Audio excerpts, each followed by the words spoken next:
Welcome to Puddlecast, where we discuss safety, water, environment, and career development topics. Let's jump in. Max Tinsley, welcome to Puddlecast, buddy. Appreciate it, Nate. How's it going, man? It's going well. I wanted to talk a little bit today. You've got years and years of experience with safety programming and working with folks on their safety programs. Sure. I think it mirrors my industry a lot when it comes to stormwater. And I started thinking about it as we were preparing for this. And when safety regulations first came out, which isn't too much before NPDS, Right. but Yeah. they're relatively young. You heard this outcry from industry, you're going to kill me in terms of cost. You and still hear it. You still hear it. Right. Yeah, for Yeah. sure. You Yeah. still hear it. But it's like, I'm not going to hire another person to put him in a cab of a truck. I got this one guy and he can throw roofing bundles to 5 different Right. houses and Yep. I'm way more efficient. But you don't think about not having a safety program now. Because one, if that OSHA's around the next corner with a set of binocs, right? And they'll right. ding you. And worse, if that person falls off the building, now you've got a lawsuit on your hands, right? That is correct. So talk to me about the growth of the industry or where you've seen it come from and how does a company incorporate a safety culture? Wow, it's a layered question. Yeah. But, I've been in the industry for 24 plus years, maybe going on 25 years, and I've seen, every industry, to be honest with you, from general industry to construction, manufacturing to fleet to You bet. you name it. I've kind of seen it. Recently, in the last several years, I was kind of thrown into the ag industry. Okay. And that creates its own set of issues, my friend. But Yeah. but to answer your question, I think companies right now, and from the implementation of programs and true safety, it's more of a have to Yeah, sure. versus a want to. That's right. And so, one of my goals when dealing with anybody and people in general is to make them want to do something versus having to do it. Right. And that's in life in general, right? You bet. We enjoy it way more when we want to do it versus when we have to do Exactly. it. It's more successful when we want to do it versus when we have to do it. And I think that's where, from an industry perspective, if we can see the shift in the have to versus the want to, I think we'll see, so many improvements and so many gains in that way. And I think our industries tend to learn through pain, right? Unfortunately. That's right. exactly right. So it's a have to, and we don't necessarily make the adjustment of the culture or put the importance level that it needs until we feel it hit our pocketbook or until we feel this major adjustment. That is 100% right. And oftentimes it's too late at that point, though. Well, and in your industry, it's even more risky because absolutely. I got a water issue, but we're talking about potentially people losing their life. Yeah, right? and this is, we struggle with it in the industry. And as a safety guy, so I wear two hats because I do want a company to be successful. Sure, right? absolutely. That's the goal, but not at the expense of people. Right.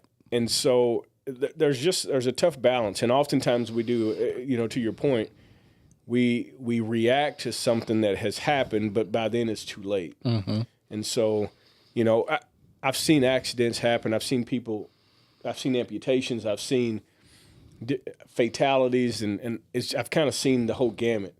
And in each one of those, we can always look back and say, man, what if? Yeah, right. What if? But if we're not asking the what if at the right time. Right. And so, if we could have a CEO sitting on the couch with us and really dive into the mental of that and say, hey, what is your thought process when you go to work every day and you got 600 employees working for you? What's your thought process? Yeah. Is it productivity? Yep. Or is it saving lives? Well, isn't that, I find that to be so important that the leadership of an organization expresses the importance of it. Because if you're blessed to be the stormwater person and you were just the person that was the guy that was, did the sort of operations on the site, or I encounter this a lot because the health and safety person just recently got adopted to be the stormwater program because they needed to have a storm. And he's like, I I don't know that I don't know that I've ever been to a company that has a stormwater guy. Yeah, there you go. I was at some point. That's how we met. So that's right. That's right. And you just were blessed with it because there was an issue to do. Blessing right? is a key word. Yeah, that's right. But it's so important because if you're the only person that knows that stormwater is one word or that safety is an issue, right, you're going to have a difficult row in getting a cultural shift because you're just sort of Chicken Little over here saying, hey, everybody, we got to do these things. But if you don't have support from your leadership, that's right, it's going to be hard to see that success. Well, oftentimes the leadership doesn't know what they need until they need it. Yeah, that's true. And so I think there's, I mean, and not to, and I want to be careful when you say that because we got smart leadership across these industries. So I believe they know it, but to what extent they need it is critical, right? And so I think that's where our job from our industry profession, we have a responsibility to educate leadership across all industries. That's right. Because they know it. I mean, you can talk to any CEO and they know the ins and outs of their company and operations and hazards but what about it do they know? To what extent do they know? And to what level are they willing to invest in 100%. Their staff? 100%. And express that message of importance. Right. But the more they know about it, the more I believe they will be willing to allocate resource to it. For sure. Right. And so it's our job to kind of get that to them if we're allowed to do that. There's a challenge with that with organizations to a certain degree. But it's our job to give them the information. Right. 100%. Right. Yeah. Yeah. And I know I start to feel a little like an insurance salesman sometimes when you're trying to sell a policy of a what if. Yeah. Yeah. Right. And it all costs money. But the importance of the message is that we're trying to prevent the pain. We're trying to prevent that what if, and you have to make an investment of it. Here's a really good example of a company that has multiple operations, where the leadership has put incentives on the site manager. This is a stormwater perspective now, and said, "Look, you have to manage the budget of this operation." Sure. And they're in a very difficult spot. Maybe they discharge to a water body that's got more sensitivities to them. So they have to spend more money on best management practices and management decisions to control stormwater, where their colleague who's in another operations doesn't have these risks. Right. And they look like the shining star, and they're at the corporate banquet, and they're getting Christmas bonuses because they're saving all this money. And where you got this one person who's like, we got to spend it. I have found it very unsuccessful for companies when there isn't an economic, where an individual manager's ability to comply with a permit or a policy isn't reflective of their personal performance. Sure. The company has to say, this is important. We're going to invest in it. Sure. Well, I always, and this is one thing I think we all meet, or I think we miss the boat a little bit in our profession, because oftentimes we get so focused on, oh, this is what the regulation said. This is what the regulation says. Yeah, right. It is important to talk to employees, and really give the employee the purpose behind why the CEO is saying you got to do this. Okay. Oftentimes that doesn't come from the CEO. It's just, hey, you got to do what you got to do. I need productivity, but somebody has to come back, whether it's internal, whether it's external, but somebody has to come back and allow the employee to buy in, and they only buy in through purpose and understanding why the stormwater program is important. Right. Why managing stormwater on your property is important. And there's a corporate consciousness to that, right? And 100%. So your staff is sort of, you're building such a culture of safety or such a culture of environmental that people recognize when it's outside of the culture. Correct. And they have their own self-corrective. Right. It's almost ingrained in them, like, hey, something's wrong, I got to fix it. Yeah. But Nate, we do this all the time. Like, yeah. I mean, in our own life, if we see something broke, we're going to try to fix it. Right. But for some reason, we get at work. Yeah. And we know that That's a safety That's somebody issue. else's job. Right. And we know that, man, that water shouldn't be going in that drain. Yeah. But we ignore it because there's no culture of that being protected. Or we're worried about being the tree hugger, or we're worried about being there's a lot of that right now. Right. Yeah. And there's the worry of if my business hasn't given me the ability to say something, if you see it, say it. If I don't have that culture built in and it's not ingrained, then I just become the tattletale. You do. Or the Chicken Little that's running around. That is that to me, I had a conversation with a guy recently, and he's in the safety field as well. Mm-hmm. And we both agreed that is the biggest excuse that we use is that I'm going to get in trouble, or there's going to be retribution, or I can't say this to we can't, as employees, as people, let's just take the workplace as people, we can't be afraid to stop and say that's wrong. That's right. We can't, and because it affects way more people than us. And so, but that's education, that's culture, and that's ultimately what we're talking about. And ultimately that's that conversation with the CEO and the safety director, and how is your culture, and what is it, and do your employees know it? Yeah.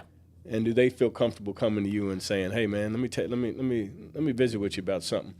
But I think even bigger than that, what I always try to stress, well, if you don't want to say anything to your CEO or to your safety director, your coworker is your guy. Like typically that's your buddy. You probably hang out with him after work or go to lunch with him. You bet. So you don't want to see him fail or her fail. So say something to them. So that's where I always kind of bring it back to that base employee level. I can't control what your CEO does, but we can control what you do individually. And that's I guess that's why the why is so important. Yeah. And it's about caring for your fellow man. It's 100%. about caring for that other person that's 100%. working next to you. And even in my side, it's about caring about the water quality. It's about caring about the purpose. We don't have to all think all the regulations are necessary and all that kind of stuff, but ultimately we should want what's best. What's best. Good for you. I mean, if we boil it down to just the simplest levels, man, it's caring about people, caring about where you live. When you talk about stormwater management, where you live, what water you're drinking, do you like to fish? But we turn this into this, oh man, this guy is they're pounding us with regulations. No. We're never going to get anywhere. Just take it from a human level, which I think is absent in our culture today in general. Sure. But take it from a human. We're all about it. We're all about ourselves. So this feeds into work, right? Yep. And so we get to work, and it's like, what do I have to do today? Where am I going to lunch today? Yeah. What is my operation today? What is my task today? It's not a holistic view of how do we manage and how we function together. Mm-hmm. It's not. And so then you leave work and it's the exact same. But truly, if we go to work and we have the thought in mind, all right, me and my buddy want to go trout fishing this weekend. Yep. Well, what would affect trout fishing? Yeah. Bad stuff getting in the rivers. Yeah. Right? What would affect me and my friend going snowboarding? Well, if we're not wearing PPE on this job site, or if we're doing this, he could get injured, he or she could get injured, and then it affects how we do things outside of work. But we don't look at it. It's two separate entities. Yeah. We got a workplace and we got our life. But we just, and that's my opinion. But I ultimately think it's just. But if we can connect those things, man, if we can connect, we spend so much time at work. We spend so much time with the people that we work with. Oh yeah. If we have the ability to tie those. Yes, there's a work-life balance, or really 100%. whatever that is, whatever. But the idea is that if we can look at our workmates and our workplace like we would our house or our people that we care about, it would change everything. But we don't. And it's truly about, I'm going to go to work, I'm going to get paid, I don't care what happens, I'm going home. Yeah. And that's what it ultimately ends up boiling down to. And then when something happens, there's no, if I go to work and a coworker gets injured, that hurts me, man. Yeah. I don't want to see a coworker get hurt. Yeah. I don't. I've responded to, man, way too many accidents where a coworker could have said, "Hey, put your seatbelt on." Yeah. A coworker could have said, "Don't use the forklift in that way." Yep. Why are you lifting your coworker up on the forklift tines? Yeah. You know, and I've just seen it, and it takes one guy just to be a bit compassionate and caring for his coworker to say, "No, it ain't the right thing to do." Yeah. You don't have to go tell the management. Yeah.